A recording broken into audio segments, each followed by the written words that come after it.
Now that you have all the parts of your character separated onto their own layers in Flash, and you have the walk cycle reference images set up, you are ready to begin animating your character.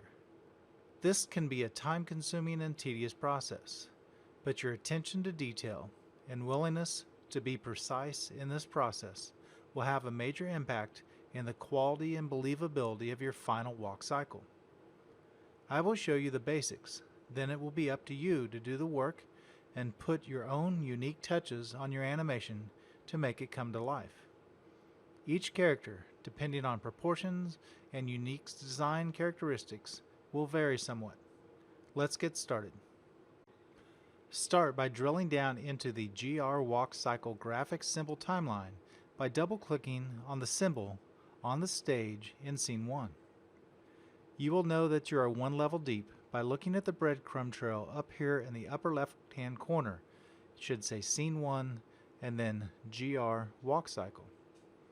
You will also have a layer named Walk Cycle Guide and a layer for each body part that you have already created in a previous lesson. Go to Control, Test Movie, Test. Your imported character will not yet be animated. However, you will see a stop-motion version of the reference images being played behind your character. If you do not want to see this reference character, you need to turn it into a guide layer in Flash. Let's go ahead and close the test window movie. And then let's find our walk cycle guide layer and let's turn it from a normal layer into a guide layer. So double click on the layer icon and change the type from normal to guide and click on OK. Now test your movie again. Notice how now the reference images do not play in the background because it has been converted to a guide layer. Use this method to turn the reference images on and off as needed throughout this process. Before we get started on the animation, here are a couple of key points. We will need to set keyframes at frames 1, 5, 10, 15, 20, 25, 30, 35, and 40. Because this is a cycle, the artwork on frames 1 and 40 must be exactly the same for all layers. I also often hide all layers except for the walk cycle reference guide and the current layer that I might be working on. I also like to lock all layers except for the current layer that I happen to be working on. This will make sure that I don't accidentally move something.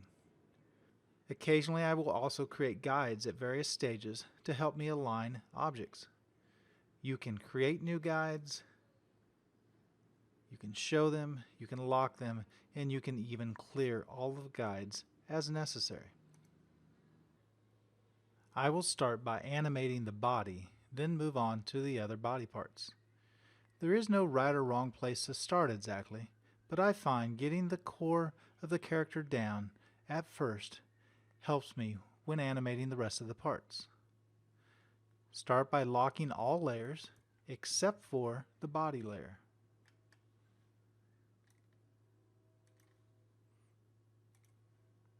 Also hide all layers except for the body layer, and we'll need the walk cycle reference layer as well.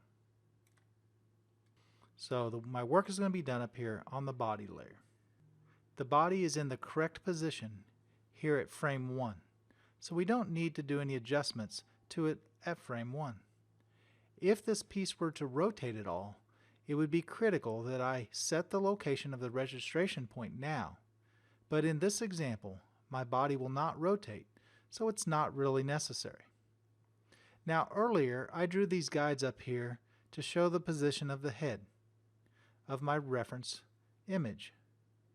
I also want to draw some new guides, spaced very similar to this, so I know how far to move the body up and down. You'll need your rulers showing, and I'm going to zoom in here.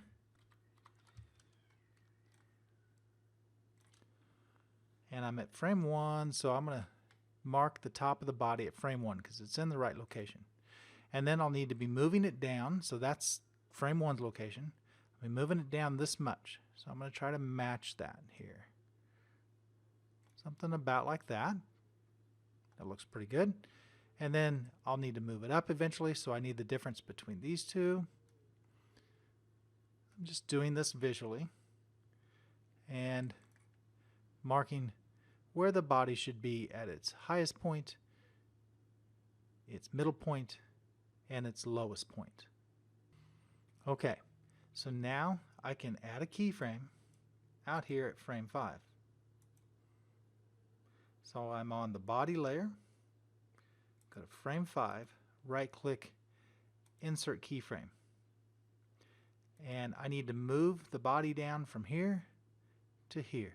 So I'm just going to use my arrow keys. That way I don't nudge it left or right at all. And that looks good. And now I need to go to frame 10, insert keyframe, and move it up. And it should be back right up here. I'm going to go to frame 15. Now we'll be at our highest point, insert keyframe, move it up, and frame 20.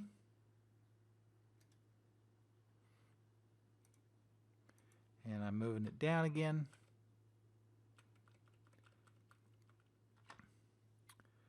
And this is just repetitive work.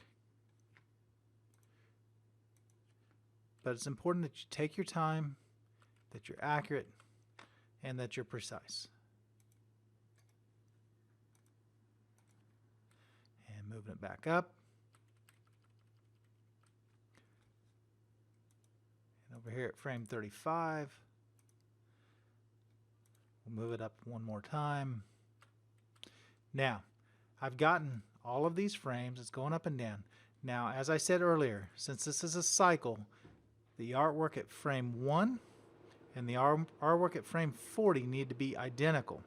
So instead of trying to move it to the same location, we're going to come over here to frame 1, we're going to right click and we're going to copy frames, come over to frame 40, right click and paste frames, and that way I will ensure that the artwork is exactly the same at frames 1 and frames 40.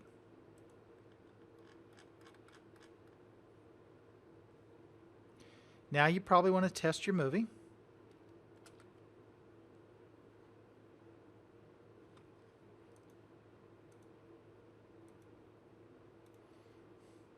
And you can see the body is moving up and down here. That looks pretty good, so I can close my test movie window. Next, we'll continue and animate other body parts. I'll work on the front upper leg next. So I'm going to find that in my stacking order. Front upper leg. I'm going to show it and unlock it. I'll go down and lock the body layer. Now, the artwork on the front upper leg, I'm going to zoom in here. This will not only move up and down, but it will rotate as well. So if I select it with my free transform tool, you'll see that the registration point is down here in the middle of the actual artwork, but I want the rotation to happen up here on the hip. Something you would probably want to do is go to View and turn some of the snapping features off, like Snap Align and Snap to Guides, and let's go ahead and turn Snap to Objects off too. So View, Snapping, turn all of our snapping features off. This way, as we rotate and move our object, it's not trying to snap to something. So let's change the registration point. So hover your mouse right over that registration point and then move it up here about to the center of your hip. Now when I rotate, this piece will rotate as it should. I'm going to undo that. Undo it one more time. Whereas before, it would have rotated here, which is not what we want. So place your registration point before you add any other keyframes or do any animation on this lower leg. Okay, now we're going to use our reference. So I'll zoom out just a little. Now you can see the proportions of my artwork are quite different from the original reference. So I'm going to have to use some professional judgment as I go through here and orient my pieces. But right here at frame 1, the upper leg needs to be angled back a little. So I'm going to come here and rotate it back. And I'm just sort of trying to match it up with that angle. So now I'm ready to go to frame 5. I'll insert a keyframe. I need to bring this down somewhere about here, and then I need to rotate it. Looks like right here will be good. So I continue to do this every 5 frames on my timeline, and rotate it again until I get all the way over here to frame 35.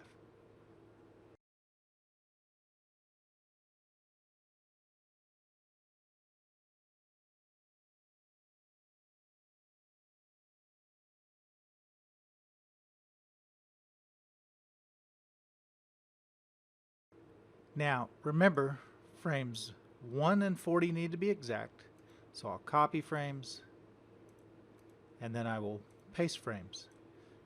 And again, test your movie.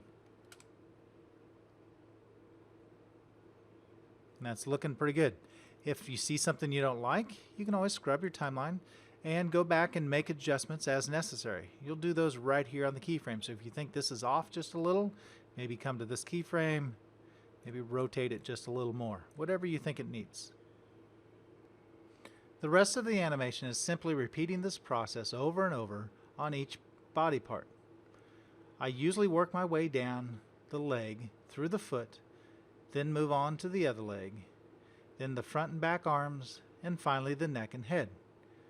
Make sure you set the position of the registration mark before you animate or add keyframes to a body part layer. Take your time, test your movie, and review the results. Go back and make adjustments as necessary. There will be times that you will need to make adjustments. Use the reference images as your guide, but then fine-tune as necessary to match your character. Lock and hide layers as necessary. Continue this process until you have set keyframes for all body parts. Make sure you save your work as you go. Once you have each body part animated, and you have watched and are happy with the rotation and position of each keyframe, you may notice that your animation appears to be a bit jumpy. That's because each image stays on screen for 5 frames, then jumps to the next image. In this example, we will use classic Tweens to smooth our animation out. To do this, let's go up to our top layer and select the keyframe at frame 1 of your top layer. Now I'm going to scroll down here and go to frame 40 of my bottom layer of my body parts, so right here. I'm going to hold my shift key down and I'm going to click, and what it's going to do is it is going to select every frame in here. Now if you didn't get it, just try it again. So come up here and then hold your shift key down and select, and you'll get all of these frames selected. Now we can come out here and right click and choose Create Classic Tween. And I'll deselect so you can see what happened. Now the background of all these layers turned violet, and then there's an arrow between each keyframe. That's the way a classic tween looks. Now you notice I didn't do it to the walk cycle guide down here. That doesn't matter, it's just my guide layer. So I need all of these. Now let's test our movie again and see what results we get. Now we can see that the animation looks much smoother. So I watch this very closely and I pay attention to each individual part. The head and the neck, are they working together well? And the neck and the body and the hands and all of that. So take some time to focus on each piece and make sure that it looks correct. Occasionally when you add your classic tweens, you're going to need to go back and make some minor modifications to specific keyframes at specific layers. Nothing wrong with that. It happens from time to time. Do this now if necessary. Next, it's up to you to fine-tune your animation and give your character some personality and possibly even add some additional scene elements to polish off your animation. Practice each of these techniques until you have a firm understanding of these skills and can perform them without the aid of instructional videos. I also highly suggest that you create a variety of different characters and animate them with walk cycles as well. Here's another character that I drew in Adobe Illustrator, and this is the walk cycle I've come up with it so far. And then here is another one that I'm currently in the process of making. I drew this character entirely in Flash, and as you can see, I'm pretty early in the animation stages of this one, and the proportions are quite different than my reference material, so I'm having to make some other choices here. The wider variety that you have in your portfolio, the better chances you will have of getting hired for doing this type of work.